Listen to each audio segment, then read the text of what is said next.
João, capítulo 10, verso 41. Esse texto eu não tinha te dado. Abre aí, por favor. João 10, 41.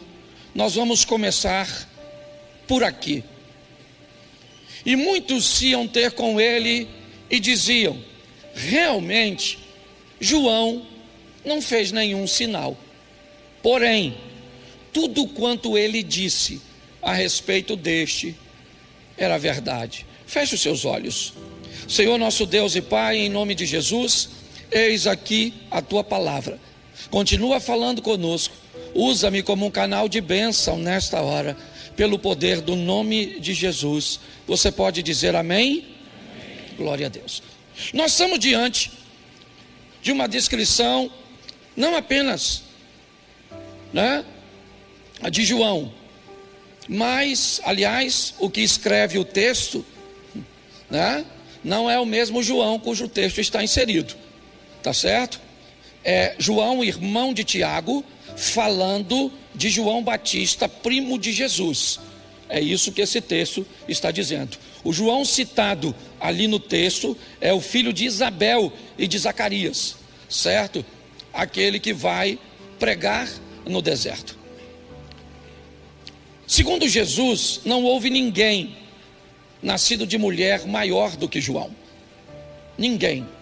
Nem Davi, nem Moisés, nem Salomão, nem Abraão, ninguém. O único maior que João, segundo Jesus, é ele. Não há nenhum outro. Mas o que João tem de tão especial? Quantos milagres João fez acontecer? Quantos sinais ele operou nessa terra? Ele curou o quê? Multiplicou o quê? O que João fez para se destacar no conceito não apenas de Jesus, mas de um dos discípulos? Descrevendo isso, João era alguém que trabalhava com a verdade. Ele não era perfeito, se atrapalhou um pouco, porque a Bíblia gosta de mostrar fraquezas de pessoas exemplares para mostrar que não há 100% de perfeição. João foi um discípulo chamado para profetizar no deserto e foi muito bem enquanto estava no deserto. O dia que resolveu, por motivo eu não sei qual, sair do deserto para profetizar no palácio para Herodes, ele perdeu a cabeça. Ele acabou morrendo porque saiu de onde estava, talvez para ir para onde gostaria de estar. Mas João foi alguém que trabalhou com a verdade de tal forma que ele se destacou,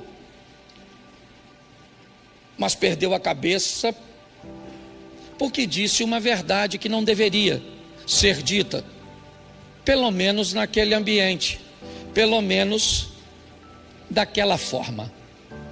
Hoje eu quero apresentar a vocês algumas verdades que precisam ser ditas, sim, mas a pergunta é: será que não é necessário arrumar um melhor jeito para contar uma verdade, para expor muitas vezes uma deficiência, para chamar a atenção de alguém com amor, com respeito e com carinho? Porque se não podemos, ao invés de solucionar um problema, causarmos mais problemas ainda.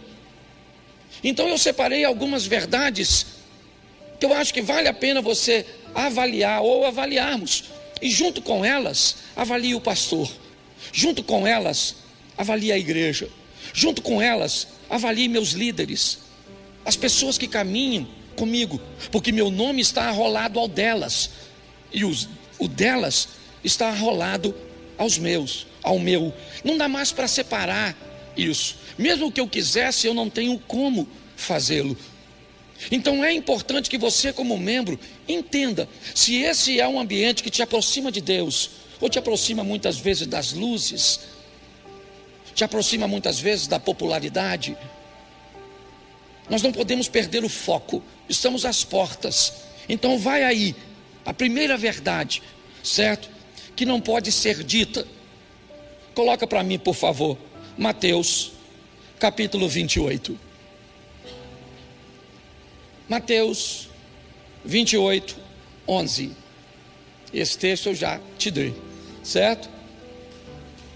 E indo elas, eis que alguns da guarda foram à cidade e contaram aos principais dos sacerdotes tudo o que sucedera.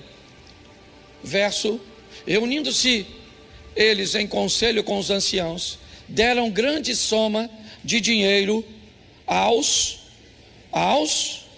soldados, dizendo que, recomendando-lhes que dissessem, vieram de noite os discípulos dele e o roubaram enquanto nós dormíamos. Olhe para mim, porque nós temos uma verdade aqui muito perigosa, e ela não pode ser dita, pelo menos na visão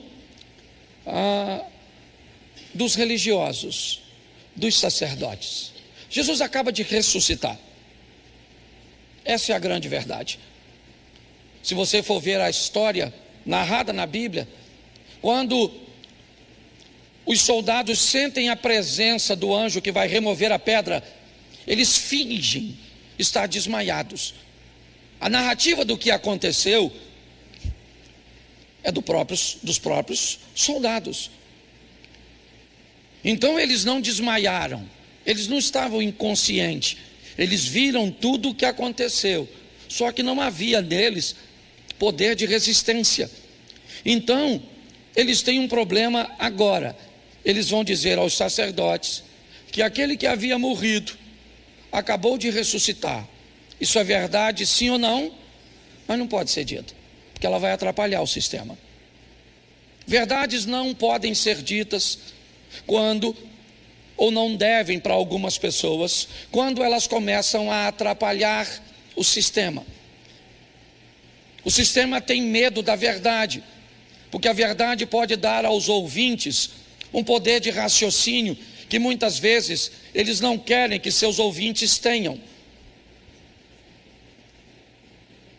O sistema muitas vezes não quer que as pessoas saibam da liberdade que elas receberam em Cristo Jesus, então é melhor que isso não seja contada, porque pode dar muito prejuízo, pode causar danos ao sistema. Um dos motivos que muitas pessoas não se preparam para viver as grandes adversidades da vida é porque o sistema acabou impedindo que a verdade chegasse aos seus ouvintes, para que eles se tornassem sempre dependentes, controlados e muitas vezes, dependendo da liderança, até manipulados. Ao longo do tempo eu descobri, e vou te mostrar isso mais à frente, que nós temos mais algumas questões cujas quais as verdades muitas vezes não podem ser ditas. O sistema pode perder muito se dizer determinadas coisas para as pessoas que dessem àqueles que têm o controle, um controle um pouco menor delas. Não ensinarem essas pessoas direito. Por exemplo, como é que eu falaria para alguém que ela teria que trazer o dízimo, mas ela não pode administrar o dízimo ela mesma? Por que é que você não pode pegar o seu dinheiro e distribuir o seu dinheiro? Você já parou para pensar nisso? Que tipo de verdade ou mentira temos em torno dessa situação? Por que é que você não pode pegar o seu dízimo e distribuir? Por quê? Você já parou para pensar? Por uma coisa que talvez alguém não tenha tido a coragem de falar para você. Porque se você tem noção de que o seu dinheiro deve ser administrado por você, você ainda não se converteu no que diz respeito à entrega de dinheiro. Não há conversão em você. Se você está certo ou errado, não estou trazendo uma base de raciocínio para você. É só isso. É só para fazer você raciocinar. Muitas vezes, se nós ensinarmos direito, né? Ou se você for ensinado direito, você corre o risco de precisar menos do sacerdote. Você corre o risco de erradicar da sua vida os problemas.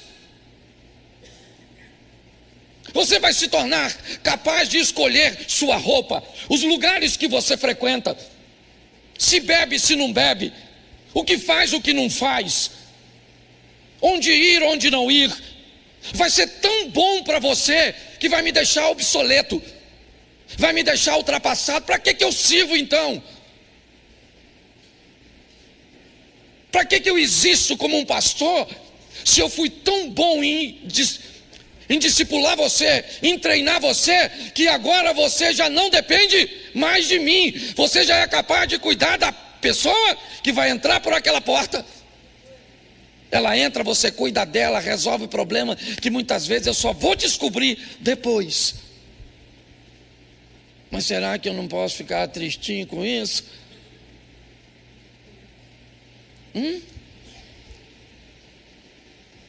Então talvez é melhor não ensinar direito e fazer com que sempre haja uma dependência. Me pergunte onde vai, se vai fazer, se não faz. Tem verdades que, se elas forem ditas, elas prejudicam o sistema de uma tal forma que não haverá mais dependente de pessoas, e vai começar a ter nas igrejas apenas dependente de Deus. Mas será que isso é bom? Talvez esse seja um nível mais elevado, e eu já comecei, já jogando um pouco mais pesado. Mas o sistema, ele não gosta muito da verdade. Conhecer as coisas, aprender as coisas, certo? Pode abrir seus olhos, e alguém com olhos abertos é extremamente perigoso. Ele pode questionar, ele não come qualquer coisa, ele não aceita qualquer coisa. É assim que funciona. Segundo ponto, para eu não me deter num só. Primeira carta do apóstolo Paulo à igreja de Coríntios, capítulo 3, verso 1. Coloca para mim, por favor. Eu, porém, irmãos, não vos pude falar como a espirituais, e sim como a carnais, como a meninos em Cristo. É porque a tradução está diferente, né? Leite, deixa eu ver aqui como é que está a tradução. Isso, vamos aqui. Leite vos dei a beber, não vos dei alimento, porque ainda não podeis suportá-lo, nem ainda agora podeis, porque ainda sois, preste atenção.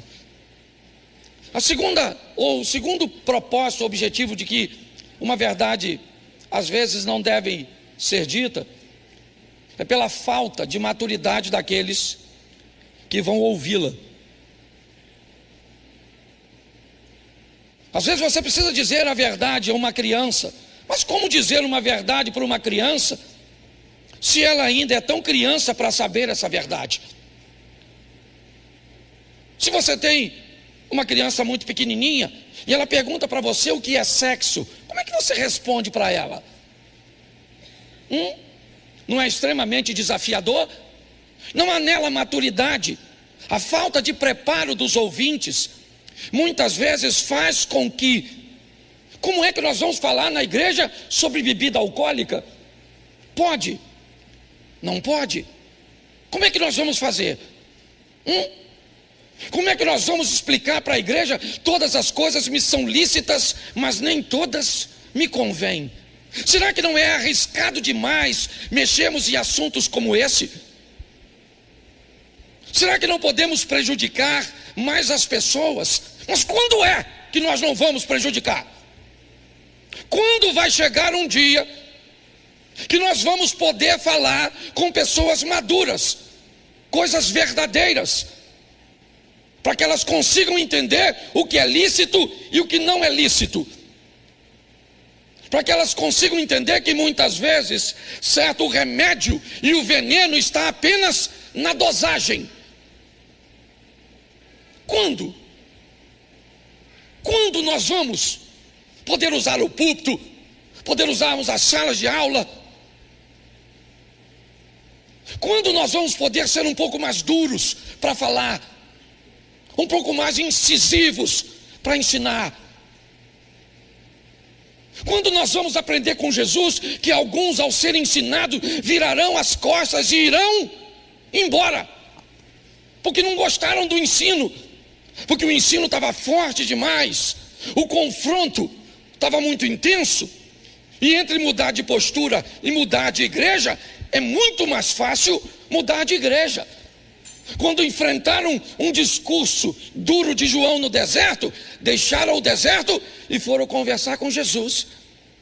Foi todo mundo para perto de Jesus. Sabe o que Jesus disse? O que foste ver no deserto? Uma cana agitada pelo vento? Se acharam que as coisas com João não estavam boas, eu não vou aliviar para vocês aqui não.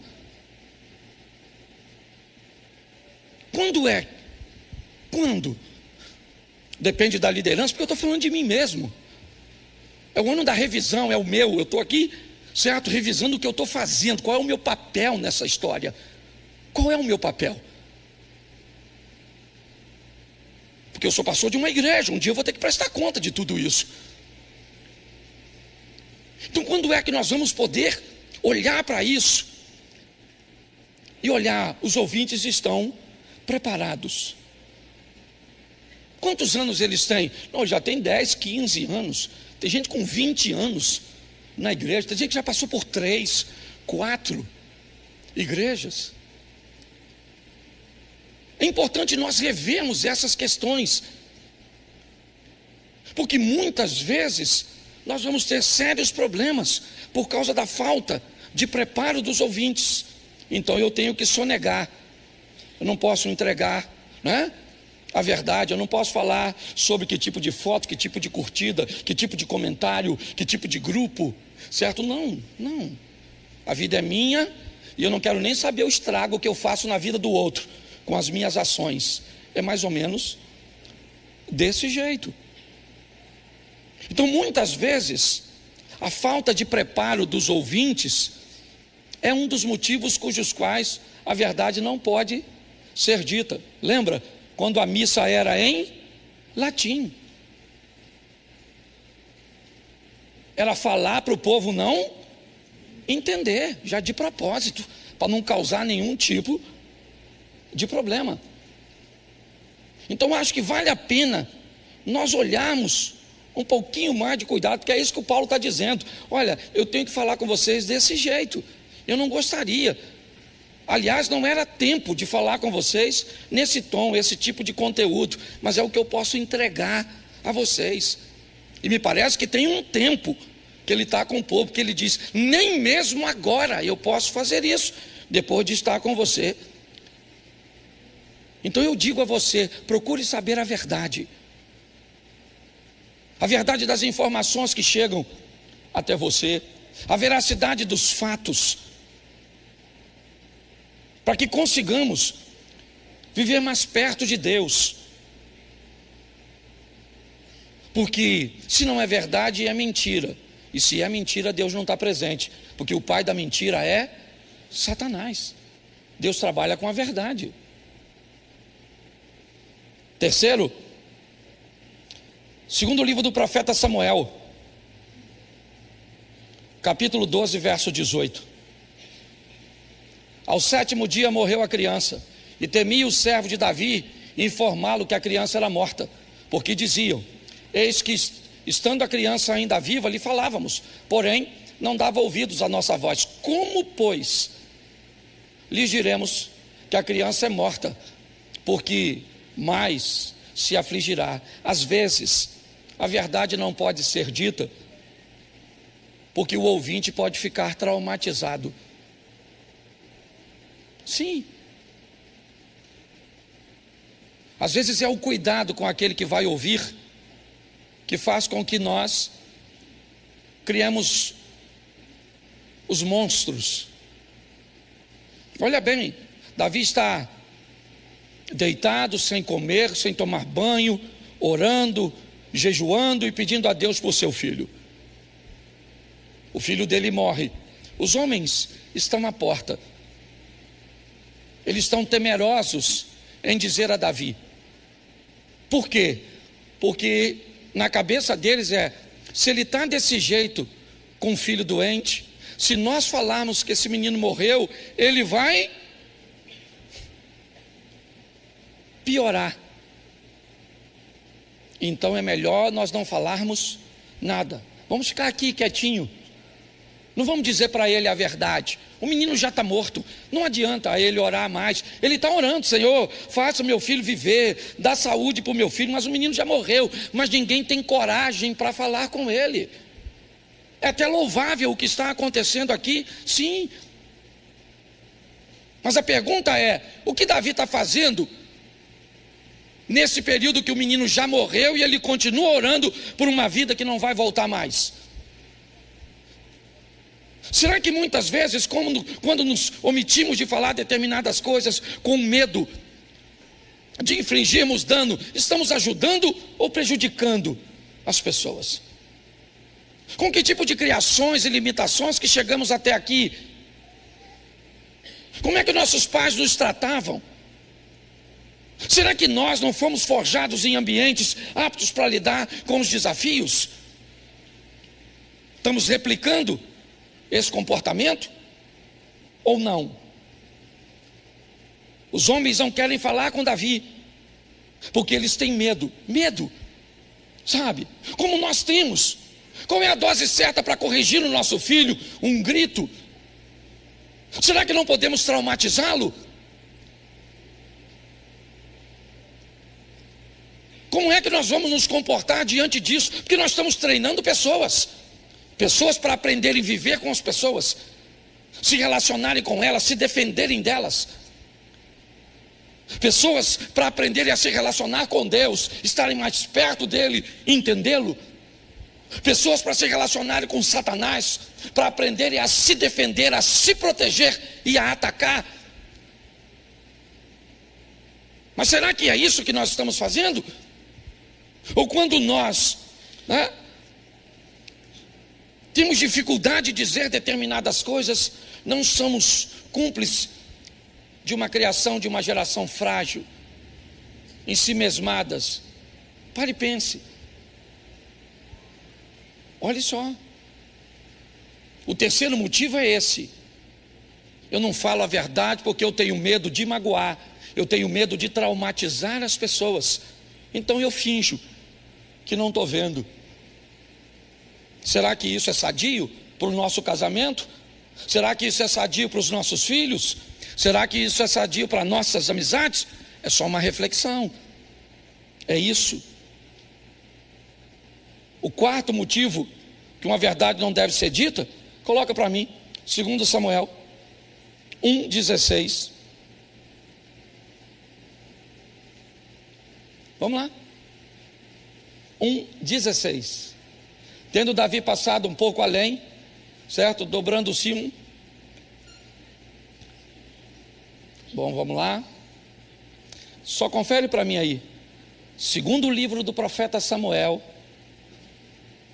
capítulo de número 1, verso de número 16. É esse o texto que está aí?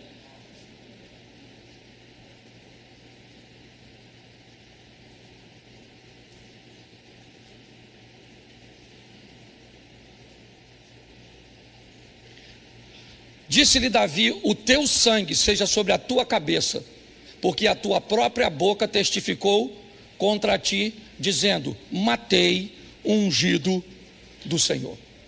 Preste atenção. O quarto motivo pelo qual muitas vezes a verdade não deve ser dita: pela falta de habilidade do mensageiro. Tem gente que é ruim até para falar a verdade. Você conhece alguém assim? Pois esse cara fez isso. Ele foi um indivíduo que viu a morte de Saul. Se você vê como ele conta, eu não vou narrar aqui não, porque não tem tempo, certo? Mas se você vê como é que ele conta uma situação difícil, era um problemão, mas ele tem dificuldade. Deixa eu te contar uma história, eu não sei, eu já contei isso aqui, não sei se você vai lembrar. O rei sonhou que os dentes dele caíam e ficava um dente só. E ele começou a escovar aquele dente, um dentinho só aqui. com todo carinho no sonho dele, e o dente caiu também. Ele ficou desesperado com aquele sonho e chamou um sábio para dizer para ele o significado do sonho. E quando ele chegou, o sábio chegou, o rei contou: eu sonhei que meus dentes caíam tudo, ficava um dente só, e eu escovava ele com todo jeitinho, e o dente caiu também. O sábio disse: isso é um sonho terrível. Mas o que significa? Cada dente seu que está caindo é um parente seu que vai morrer, e o último dente é você que morre. O dente falou: prende esse miserável. Isso é coisa de falar do rei? Dando mais notícia para o rei: prenderam o infeliz. O rei, ainda intrigado com aquilo, mandou chamar um outro sábio, e quem já foi chamar já avisou: ó, o primeiro que foi se lascou, olha o que você vai falar. E ele chegou lá. O rei falou para ele: olha, eu sonhei que meus dentes caíam tudo, ficava um dente só, eu escovava e ele caía também. O sábio falou assim: mas isso é um sonho sensacional? O rei falou: é? Ele falou: claro, majestade, vida longa ao rei. O significado desse sonho é que o senhor vai viver mais do que todos os seus familiares. O rei falou: gostei, dá presente para ele. Na saída, um cara que estava na porta disse para ele assim: ô, você falou a mesma coisa que o outro. O outro falou: os parentes morrem primeiro, e você morre por último. E você disse: vai viver mais. Então preste atenção. Olhe só. Ele tem uma verdade, sim ou não? Mas tem verdade que não pode ser dita, porque se você for falar com o seu marido, vai piorar. Se você for falar com o seu filho, com a sua sogra, se você for falar, se você não tiver habilidade para falar, você vai ter sérios problemas.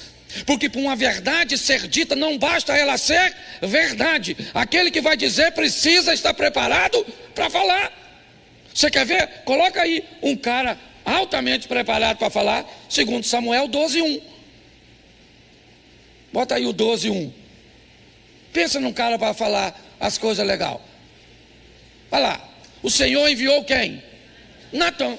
Pensa num cara legal. Olha só, o cara que levou a notícia de que Saul tinha morrido, Davi mandou ele fazer o quê? Ou fazer o quê com ele? Matar, sim ou não? Sim ou não? Davi mandou o cara que levou a notícia da morte do Saul ser morto. Sabe o que Natã vai levar para Davi agora? A notícia que ele sabe que Davi estava pegando Batseba, que tinha mandado matar Urias. Davi, o Natã sabe de... Pensa, não é um cara bom para morrer? Sabendo tanta coisa ruim assim a respeito do... Ele tem uma missão, qual é? Falar, mas ele não é otário. Há uma linha muito tênue entre o corajoso e o insano.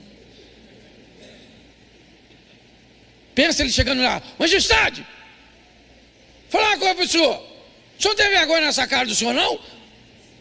Um homem igual o senhor assim, pegou a mulher do outro aí E eu soube, porque Deus falou comigo. Aqui em Xerém tem uma história. Tem uma história. Certo? Eu acho que é ali para a banda da sua casa ali, Josi. Não é? De uma profeta lá que falou que o marido estava pegando. O cara foi lá e matou a dona. Ela falou a verdade? Me parece que sim. Mas como é que ela... vamos supor, você está lá no ambiente de oração. Aí Deus mostra que o marido da fulana está saindo com a da ciclana, está pegando a mulher do...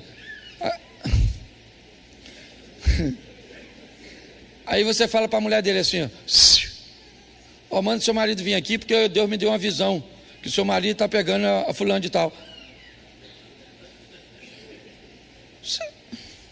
Não era para ela falar assim: ô querido, tudo bom? Fala com o seu esposo que eu tive uma visão a respeito dele. Um assunto muito sério que eu só acho que é só entre ele e Deus. Avisa ele para dar um pulinho aqui. Eu pergunto a ele se eu posso contar para a senhora.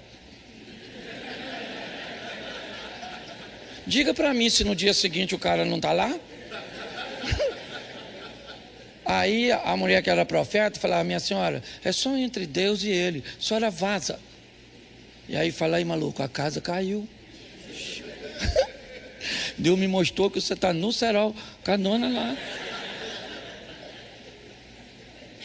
Ela está falando a verdade, sim ou não? Mas da maneira correta, gente. O mensageiro tem verdade que não pode ser dita porque o mensageiro é ruim. Você já tentou?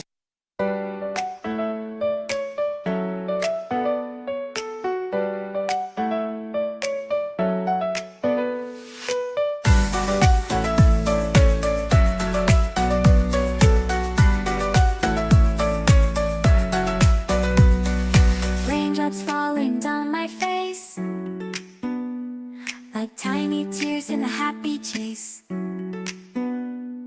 Hopping through the puddle sea, colors dancing wild and free. Skies are gray but I don't mind. Cool raindrops on my skin I find. Kicking off my Saturday, watch the clouds just drift away. Rainbow in the rain, what a sight. Colors shining oh so bright. Dancing in the streets, so bright. Everything will be alright.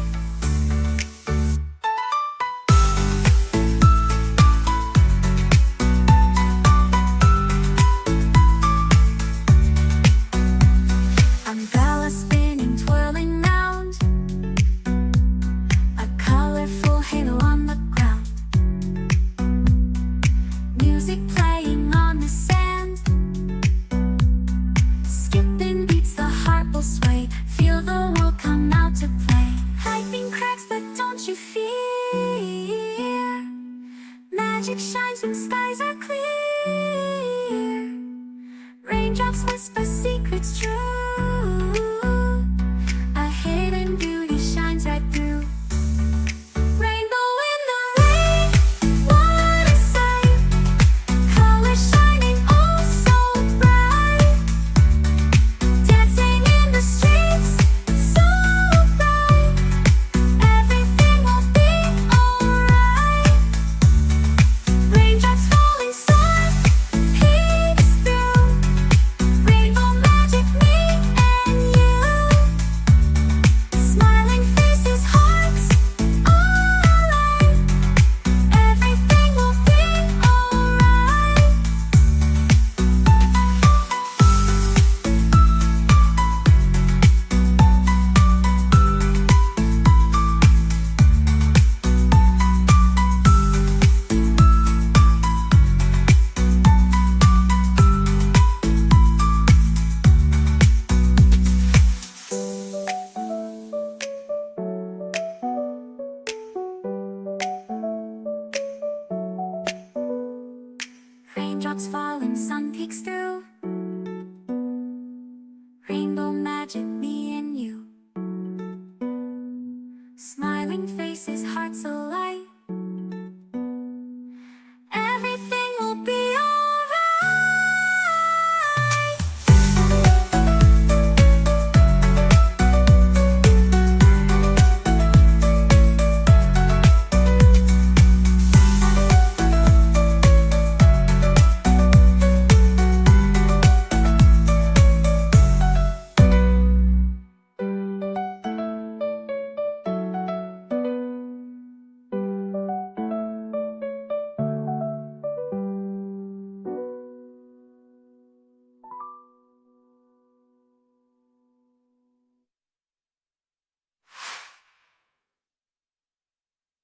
Falar a verdade para alguém e deu problema? Você sabe do que eu estou falando. Então nós, como mensageiros, nós temos que ter habilidade. É assim. Você tem que resolver o problema como se ele, e deixar no ar como se ele não existisse. Esse dia o cara entrou na minha rede e me xingou disso, xingou daquilo, me chamou de bolsonarista, disse que eu sou palhaço, disse que eu sou isso. Aí eu penso, eu sou gente. Eu fiquei irritadíssimo. Aí eu fui lá e coloquei: oi, amigo, como é que você vai, cara? Tudo bem? Saudade. E postei. Ele deve ter pensado: esse pastor é doido, não sei nem quem ele é. E os outros que viu pensou o quê? É algum amigo do pastor que está brincando com ele.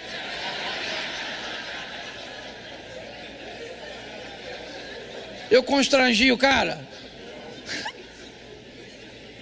Esse dia eu estava com essa aqui, ó, almoçando, veio 2 donas, deixou a metade da roupa em casa e pediu para tirar foto comigo.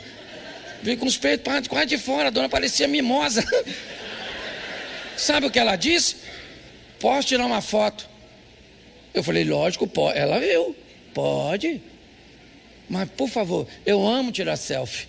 Pode ser? Ela falou: claro. Eu fui, botei a minha cara e a dela só daqui para cima. Porque se ela sai com os peitos, quem está lá é o irmão. Então você tem que aprender a resolver as coisas. Entendeu? Tem que ter sabedoria. O cara está aqui, ó.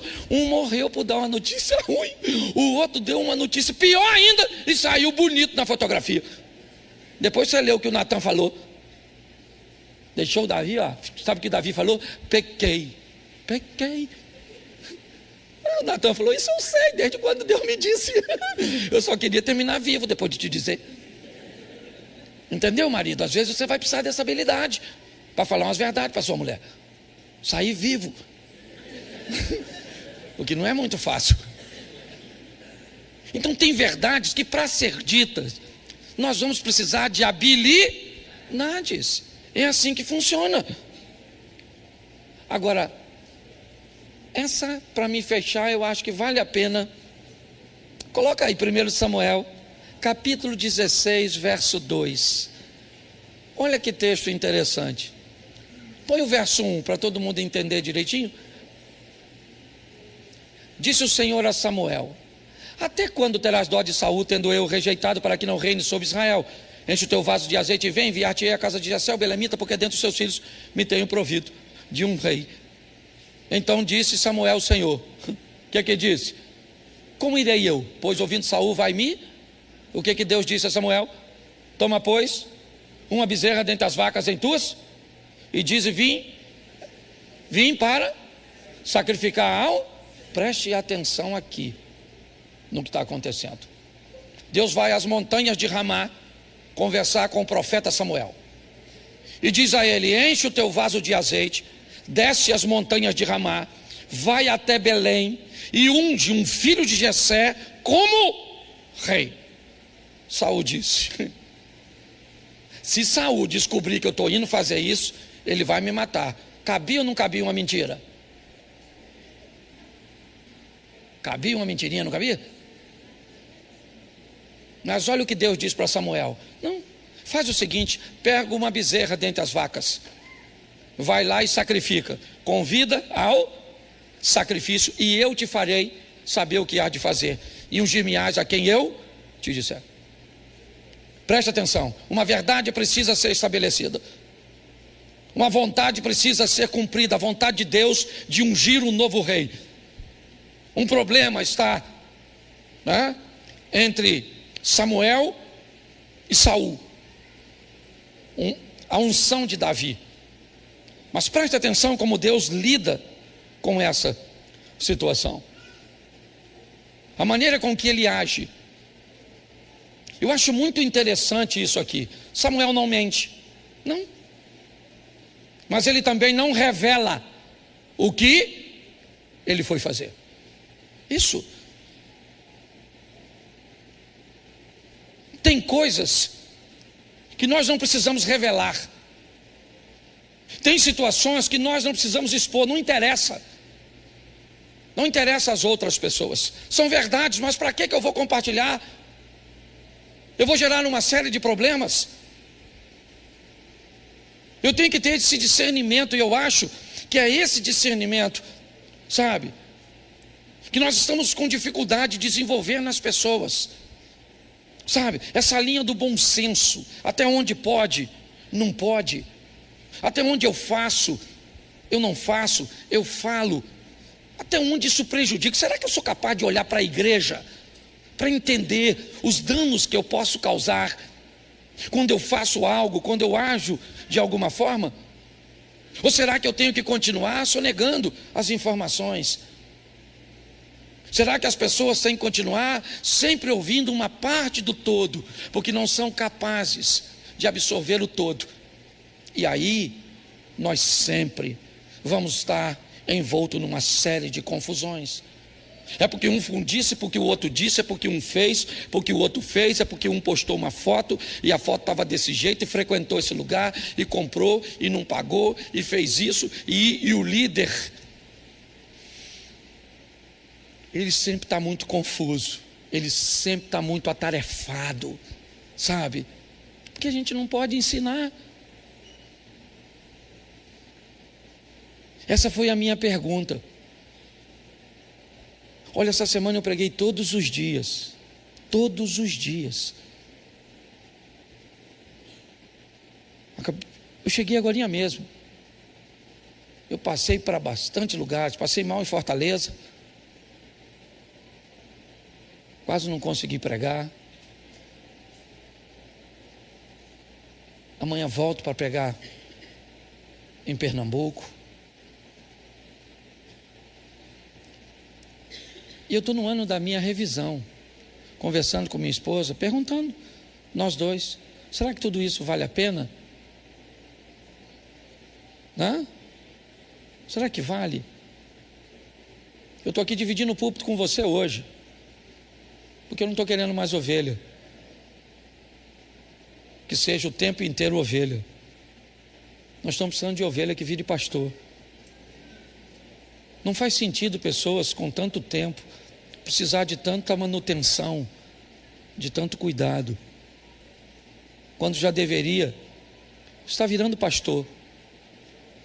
Mas pastor, o senhor já pensou que é perigoso ovelha virar pastor? Porque se ovelha virar pastor, pode querer o lugar o dia que você tiver poder para ocupar o meu lugar, significa que Deus não tem mais para mim e resolveu colocar você. Eu não tenho medo disso. Aliás, a vida, pelo menos desde que eu entendo, ela funciona mais ou menos assim. E alguém que não conquista, querendo possuir algo que alguém já, é muito mais fácil. É um jogo difícil, mas nós temos que aprender a viver com isso. Esses dias eu falei algo aqui na igreja, e deixa até eu corrigir, que às vezes, né, eu disse que muitas pessoas chegam aqui, mas não chegam para ficar. Elas chegam, passam um tempo e vão embora. E não tem problema nenhum nisso. Quando eu disse não tinha problema nenhum nisso, algumas pessoas...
pessoas entenderam como se eu estivesse fazendo pouco caso das pessoas.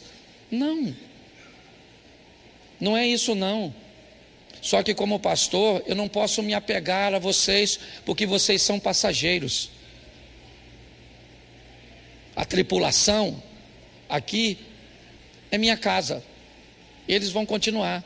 A maioria de vocês são passageiros. E não estou criticando, não. Dependendo do que eu fale, do que eu faça, ou do que o outro possa colocar ali tão pertinho. Nossa, apareceu uma igreja ali agora. A vida funciona desse jeito. Eu sei que pessoas vão ficar, porque a gente tem que continuar cuidando. O tamanho da igreja, quem determina é Deus. E vocês são preciosos, mas muito preciosos sim, porque vocês não são meus, vocês são do Senhor. Mas o meu incentivo a vocês é: deixem logo de ser ovelhas e comece a pastorear.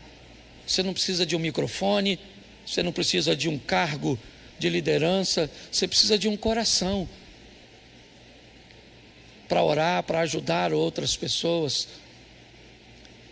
Isso faz com que, além de você não exigir demanda, você ainda supre demandas.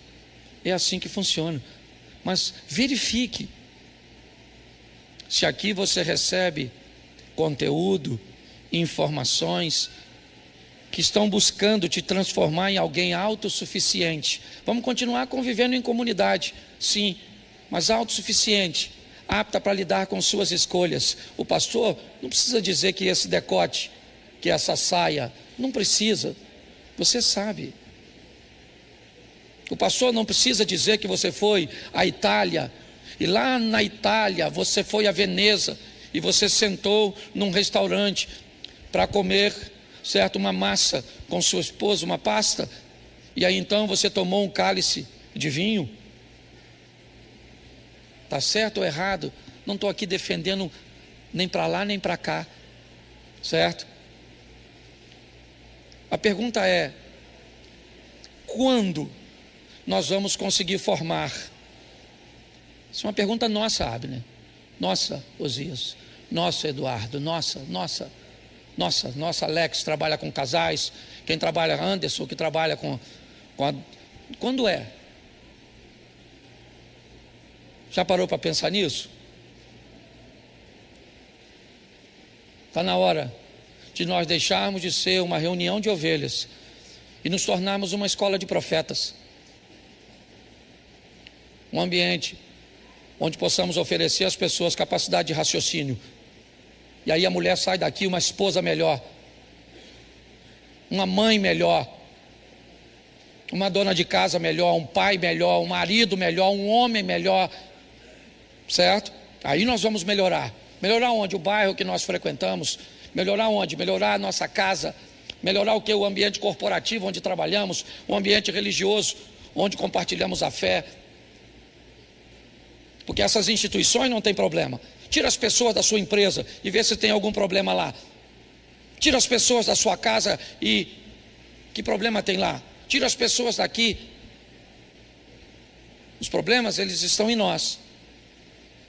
Então nós precisamos olhar com um pouco mais de carinho para nós mesmos, porque a percepção precede a mudança. Se você não consegue perceber que precisa mudar, você não vai mudar nunca.